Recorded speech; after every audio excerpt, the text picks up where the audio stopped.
प्रिय छात्र छात्रों, मैं डॉक्टर अनिल ठाकुर, अर्थशास्त्र विभाग, एएस कॉलेज देवघर। आज आप इस क्लास में देखेंगे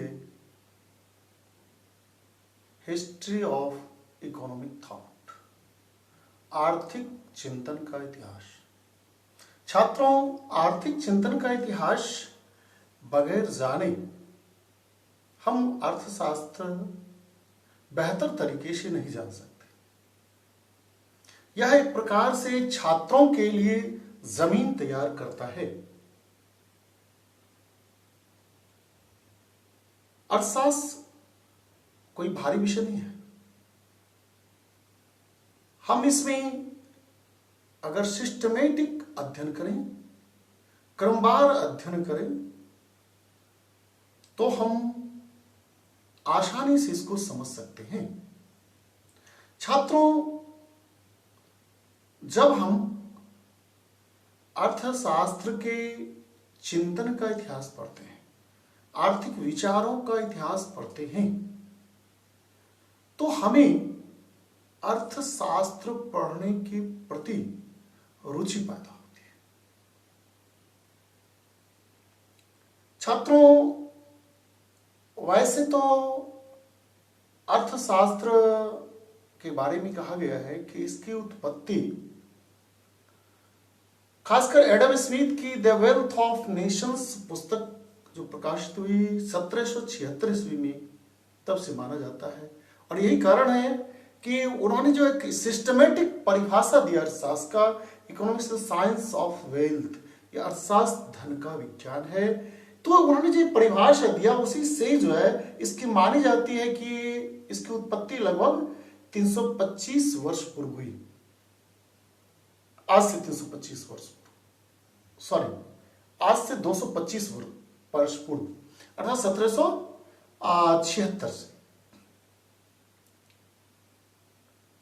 और इससे पूर्व अगर देखें तो बाइबल के दोनों टेस्टामेंट, बाइबल के जो दो भाग हैं, दोनों टेस्टामेंट में और एरिस्टोटल का जो विचार था, खासकर बाइबल के दोनों टेस्टामेंट में जो सूद के बारे में, सूदखोरों के बारे में दिया गया है कि सूद लेना अच्छी बात नहीं है, यह निश्चित रूप से उनका एक आर्थिक विचार ही था। और उसी सूद के संबंध में अरिस्टो 350 बीसी अर्थात 350 पूर्व में दिया। और वही बात सेंट थॉमस एक्विनस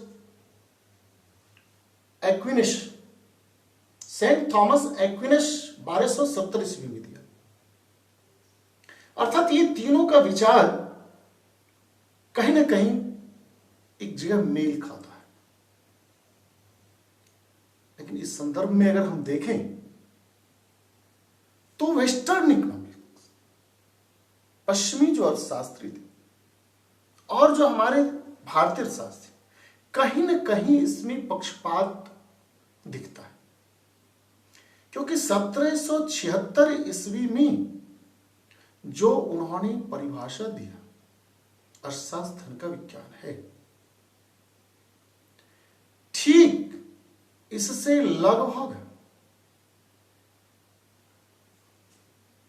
2100 ईस्वी पूर्व, अर्थात 2100 वर्ष पहले, 325 ईस्वी में या 321 ईस्वी पूर्व की बात करें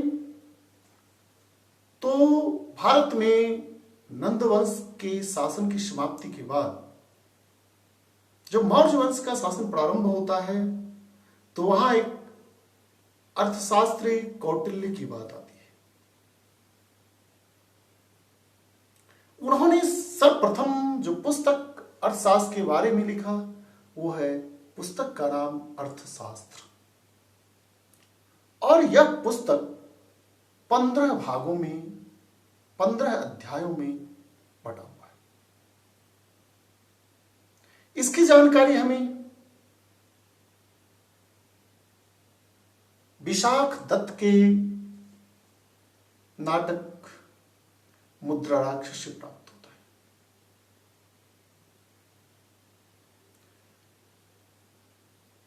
वहीं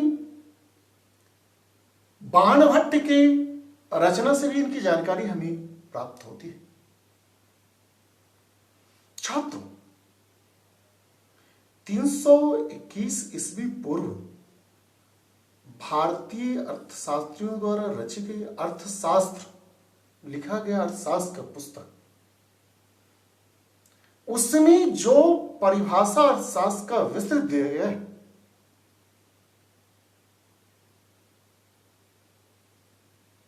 2100 ईस्वी बाद 1776 ईस्वी में एडम स्मिथ ने जो परिभाषा दी, उसमें काफी अंतर है। एडम स्मिथ की परिभाषा अर्थशास्त्र धन का विज्ञान है। अर्थशास्त्र को उन्होंने कुंठित कर दिया, धन तक सीमित कर दिया। लेकिन अगर आप कौटिल्य के अर्थशास्त्र में, जब हम अर्थशास्त्र की परिभाषा की बात करते हैं, तो हम देखते हैं उसमें लिखा हुआ है अर्थशास्त्र की व्यापक परिभाषा, मनुष्याणाम आवृत्तिरथ मनुष्यवती भूमित्यर्थ तस्या पृथ्व्या लाभ पालनोपाय शास्त्रमर्थ शास्त्रमिति। अर्थ मनुष्य के जीवन पालन का आधार, जीवन वृत्ति का आधार, जीविका का आधार, और पृथ्वी पर लाभ और पालन का जो शास्त्र है, वही शास्त्र अर्थशास्त्र है। अर्थात इसमें सारी बातों को उन्होंने सिमट लिया और कहीं यह नहीं किया कि सिर्फ हम धन की बात करें। ये पूरे मानव की जो वृत्ति, अर्थ की पालन के लिए, जीविकोपार्जन के लिए जो वृत्ति है, उस वृत्ति को इन्होंने लिया। कौटिल्य ने अर्थशास्त्र को धर्म से अलग माना।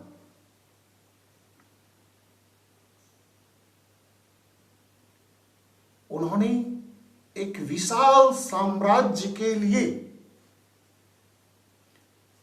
कभी भी राजकोष खाली होने नहीं दिया।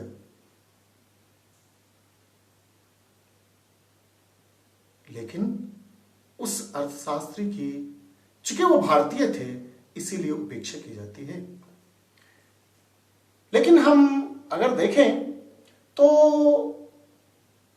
बाइबिल, एरिस्टोटल, सेंट थॉमस एक्विनस, ये सब के शब्द एडम स्मिथ से पूर्व थे और इन्होंने अर्थशास्त्र के बारे में कुछ न कुछ बातों को बताया।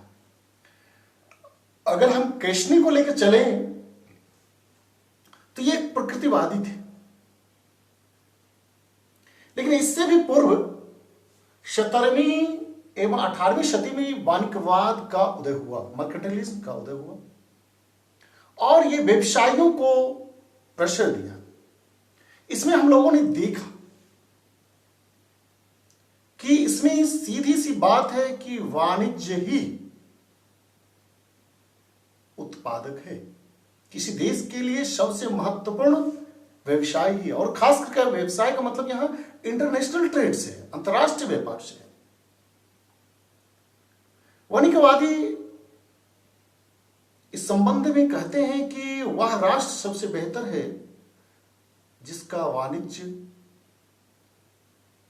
व्यापार अनुकूल हो। अनुकूल का मतलब यहां बैलेंस ऑफ पेमेंट से है, और बैलेंस ऑफ पेमेंट का मतलब फेवरेबल बैलेंस ऑफ पेमेंट से। फेवरेबल बैलेंस ऑफ पेमेंट की वो बात करते हैं, हमेशा ये बात करते हैं कि रिस्ट्रिक्शन होना जरूरी है, प्रतिबंध होना जरूरी है। और वो फिर कहते हैं कि हमारा निर्यात बढ़े, आयात नहीं हो। अगर आयात करना भी पड़े तो उसके बदले हम निर्यात कर दें। हम अगर किसी कारण से उसके लिए पैसे चुकाते हैं, सोना देते हैं, धन देते हैं, तो उसके बदले हमें सूद समेत वापस आ जाना चाहिए। मोर ट्रेड, मोर गोल्ड, मोर पावर, यह स्लोगन था मर्केंटाइलिज्म का। वणिकवादियों का। छात्रों, वणिकवादियों ने वाणिज्य को, धन को इतना प्रेशर दिया, सुख भोग को इतना प्रेशर दिया कि बात जो है उसके उत्तर काल में जो अर्थशास्त्री आए, उसके बाद जो लोगों का विचार था उससे नफरत कर दिया। क्वेश्चन जैसे फ्रांस के अर्थशास्त्री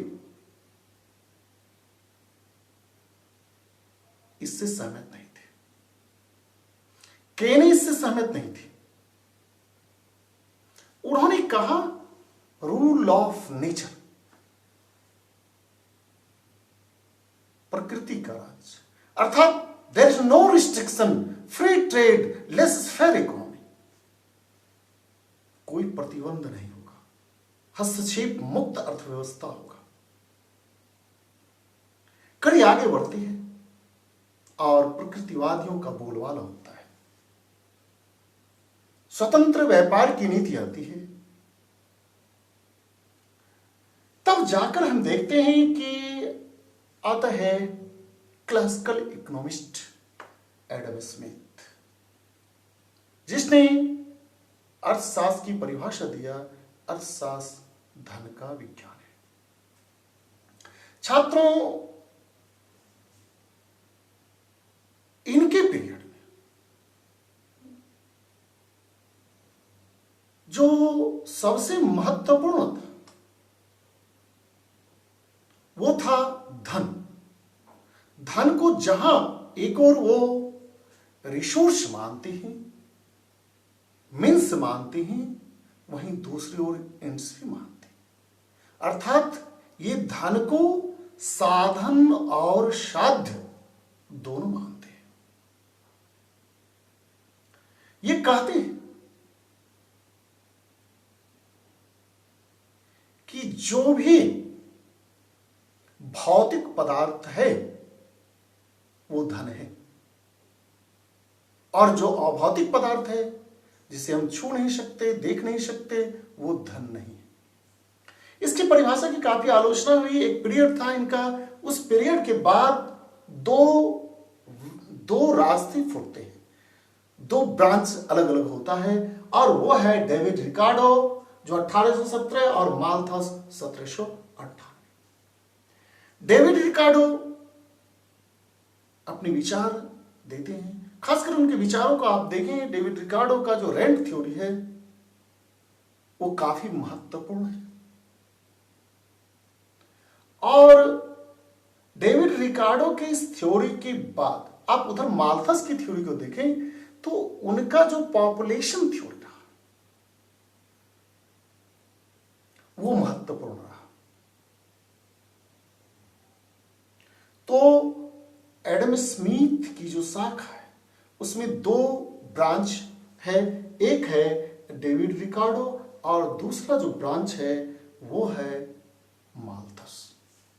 छात्रों, माल्थस के बाद हम देखते हैं आगे चलता है तो वो होता है JM Keynes, John Maynard Keynes 1936 में, खासकर उनकी पुस्तक The General Theory of Employment, Interest and money.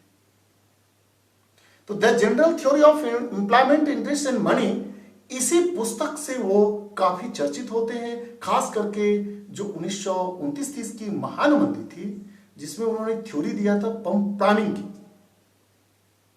कि ऐसे सरकार को खर्च करनी चाहिए धन जो सीधा पैसा किसके पास जाए, तो सीधा पैसा उसके पास जाए जो बाजार दौड़े, अर्थात मजदूरों के हाथ में जाए। उन्होंने कहा था अगर सरकार को कोई काम न मिले तो ऐसी स्थिति में सरकार को चाहिए कि वो गड्ढा खुदवाए और उसी गड्ढा को उसी मजदूर से फिर भरवाए, लेकिन फ्री पैसा न दे। जो आज गलती सरकार कर रही है, इसकी बात की आगाह उस समय जेमकिंस ने किया था कि अगर आप फ्री पैसा दोगे तो मजदूरों में निकम्मापन आएगा। उसे काम देना है, उसे पैसे देने हैं, क्योंकि पैसा नहीं देंगे तो फिर वो जीविका नहीं चलाएगा और मार्केट में पैसा नहीं जाएगा और फिर खरीद नहीं होगी, मल्टीप्लायर नहीं बढ़ेगा, एक्सीलरेटर नहीं होगा। तो इस एक्सीलरेट करने के लिए, मल्टीप्लायर को आगे बढ़ाने के लिए ये जरूरी है कि पंप प्लानिंग हो। तो इस बात से किन्स प्रसिद्ध होते हैं। और उधर जो शाखा है वो है बाल्डस, मार्शल, फिशर, और इधर जो शाखा निकलती वो है समाजवाद का। जो समाजवादी विचारधारक, खास करके कार्ल मार्क्स की बात करें तो वो कार्ल मार्क्स हैं, जो पूंजीवाद के विरुद्ध आवाज उठाते हैं। वो पूंजीपतियों को पारासाइट कहते हैं। वो कहते हैं कि वो नरपिशाच है।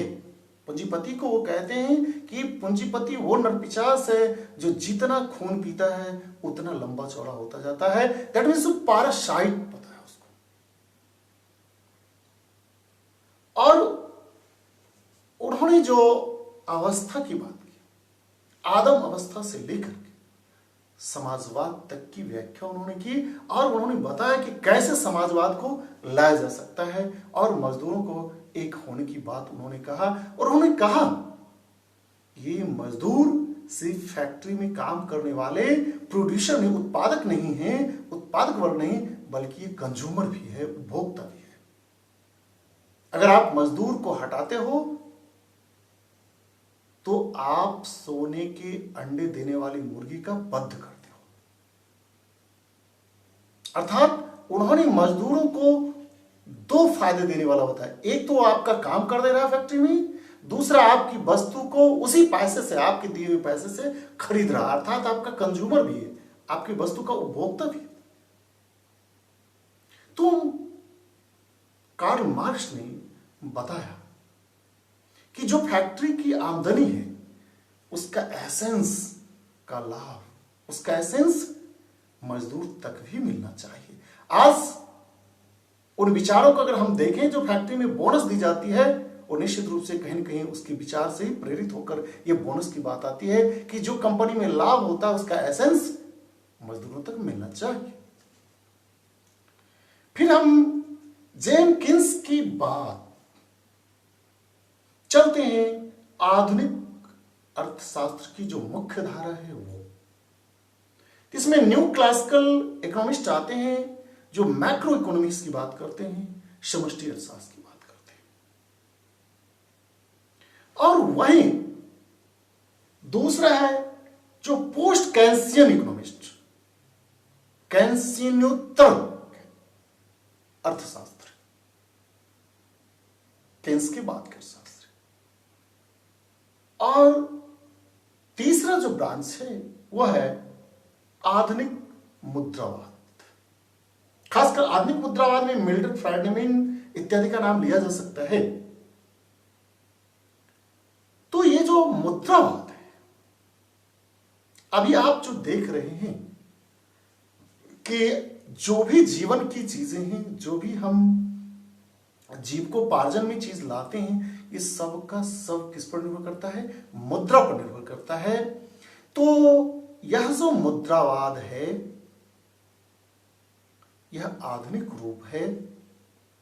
तो हम देखते हैं कि कैसे अर्थशास्त्र धार्मिक अर्थशास्त्र से उठ करके, कैसे बाइबल के टेस्टामेंट से लेकर के, एरिस्टोटल से लेकर, सेंट थॉमस एक्विनस से लेकर के, कैश ने, और ये वणिकवाद, प्रकृतिवाद, Adam Smith, Malthus, Ricardo, JM Keynes, Karl Marx, Walras, Fisher इत्यादि से होते हुए new classical economist, post Keynesian economist, और फिर हम अंत में आते हैं मुद्रावादी।